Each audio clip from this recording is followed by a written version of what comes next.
Anda menyaksikan NTV Insight. Pemirsa, di zaman yang serba digital ini timbul satu masalah yang menjadi perhatian semua pihak. Salah satunya adalah judi online. Tidak hanya saja membawa masalah finansial, tapi juga dampaknya banyak. Salah satunya adalah masalah kesehatan mental begitu ya, dan juga masalah sosial. Nah, bagaimana sebenarnya pemerintah sebaiknya menyikapi permasalahan judi online ini? Apakah sebenarnya bagaimana pengaturannya? Haruskah dikelola dengan baik atau diberantas total? Nah, rekan saya Gabriel Yoga punya penjelasannya. Halo, Yoga. Halo. Apa kabar? Baik. Kalau kita bicara ya, manusia itu kan memang pada dasarnya punya sifat serakah, ya, ingin cepat kaya.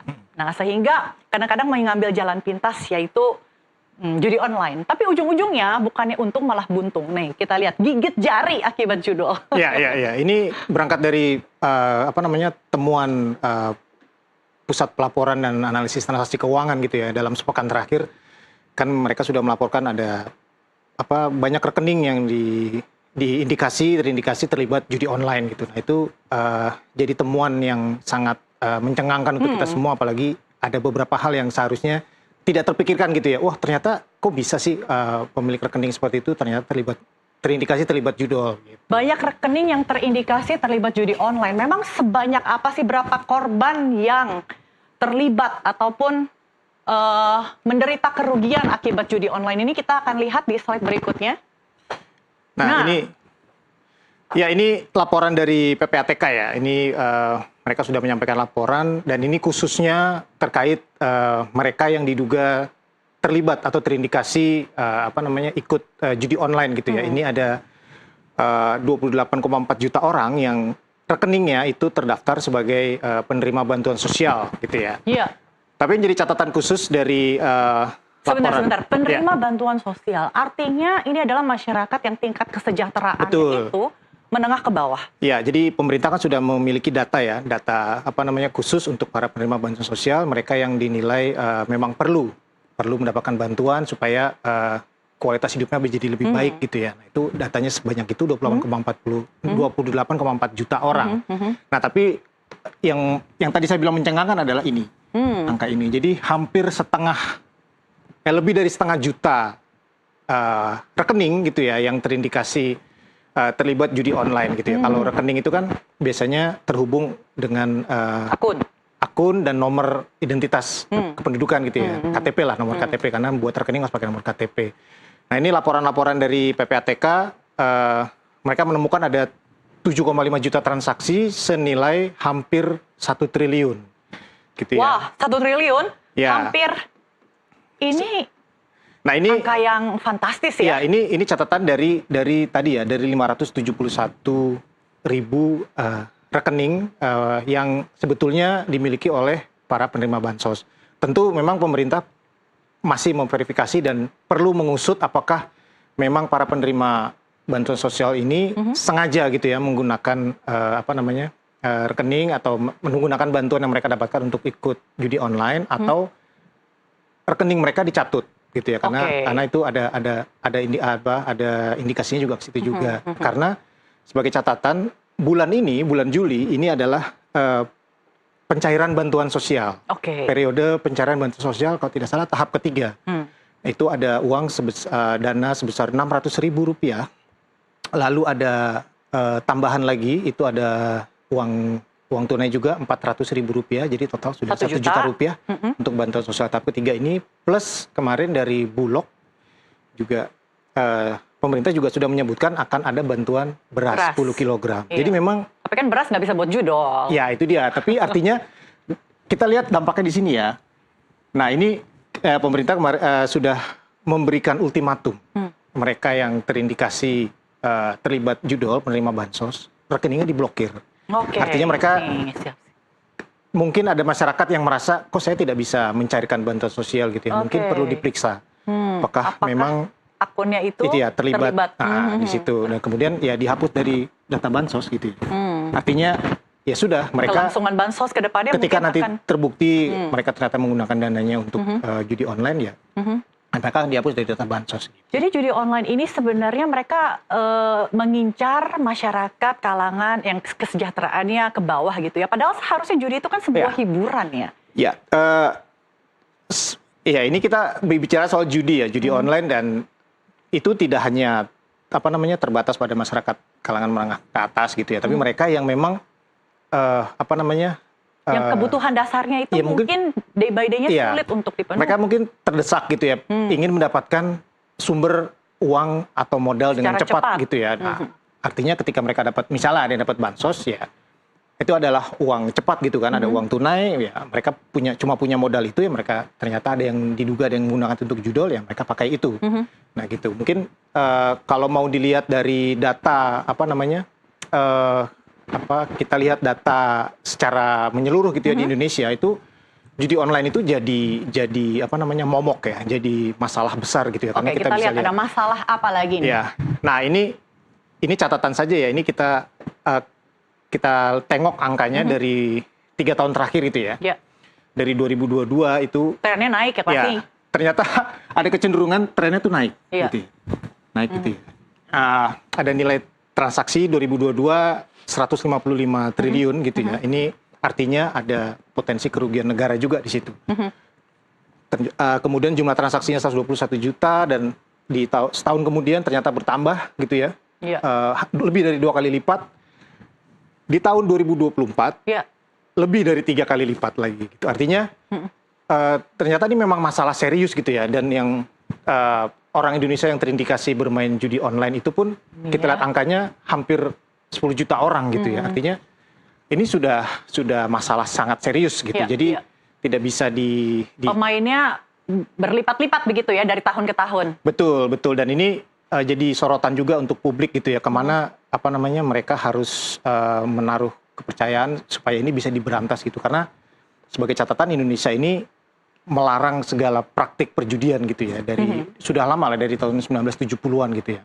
Nah ini kita lihat di 2025 ya. Ini data sampai Mei gitu ya. Kita lihat sudah ada 1 juta pemain judi online yang terdeteksi gitu ya, dengan nilai deposit 6 triliun, dan ini yang tadi disebutkan adalah 71%-nya. Baik. Itu masyarakat yang berpenghasilan di bawah 5 juta. Di bawah 5 juta, oke, di bawah UMR Jakarta bahkan ya. Oke, karena ini sudah sangat meresahkan.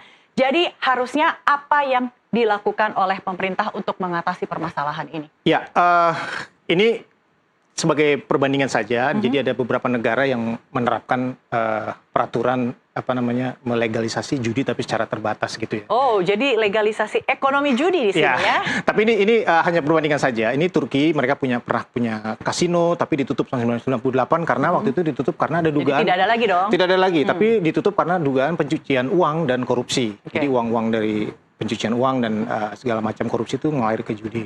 Nah di Malaysia, kalau masyarakat tahu ada daerah namanya Genting Highland. Nah itu dari tahun 60-an itu sudah dijadikan tempat untuk judi. Ada kasino gitu ya. Kasino ya. Sebetulnya itu ini taman bermain ya. Taman bermain, tempat orang senang-senang gitu ya. Nah itu kemudian ada Uni Emirat Arab, ini menarik juga ya. Mereka sedang merancang. Kalau kita lihat ya, 3 negara ini negara yang dengan penduduk Islam cukup banyak ya populasinya. Iya, ini demografinya kira-kira seperti Indonesia ya gitu ya, populasi penduduk terbesar kebetulan Muslim gitu ya. Nah Uni Emirat Arab ini mereka sedang mendesain daerah yang khusus untuk kasino, dan sudah ada regulasi dan badan otoritasnya 2024. Oke, kalau gitu. Kamboja ini? Nah ini Kamboja kasino, tapi hanya untuk orang asing gitu ya. Warga negaranya sendiri pun dilarang untuk berjudi, dan mereka menerapkan peraturan yang sangat ketat.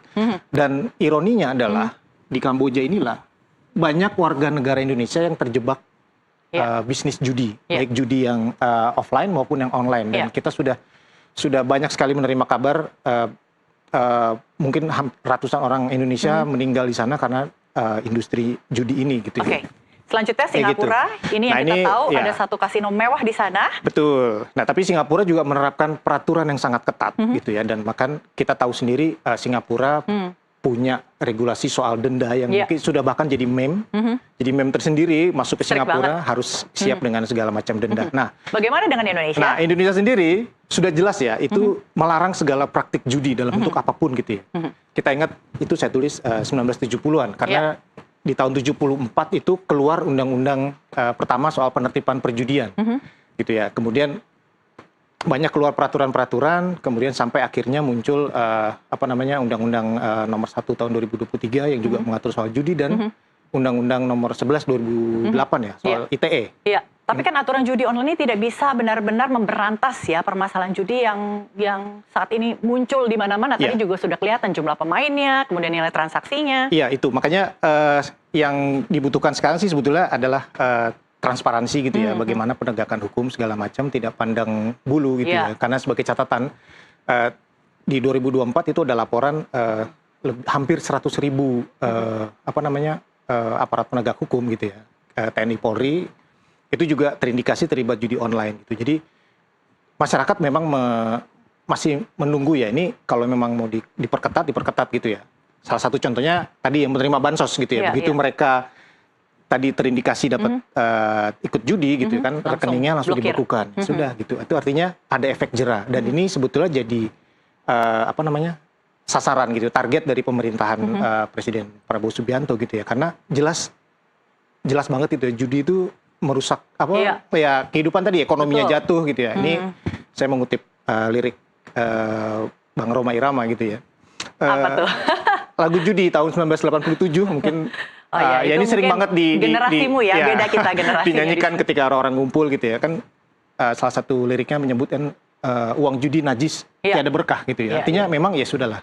Ketika ini sudah tahu tidak ada berkahnya, tidak ada manfaatnya sama sekali ya. Tinggalkan saja. Tinggalkan saja. Sama-sama kita juga saling ngingetin yang lain juga gitu, supaya tidak terperosok tidak jatuh terperosok semakin dalam. Ya. Gitu sih. Baik, kalau kita melihat nih di sini ada beberapa kasino ya. Ini kan mereka melegalkan perjudian ya. Kalau saya baca salah satu ustadz itu mengutip ya, kalau misal ekonomi judi itu adalah sektor kerakusan, kemudian kemalasan, kemudian kerapuhan itu. Jadi bagaimana sumber daya manusia yang tadinya produktif kemudian beralih menjadi spekulatif. Sesuatu yang terlihat sepertinya ada solusi, ternyata itu semuanya hanya ilusi.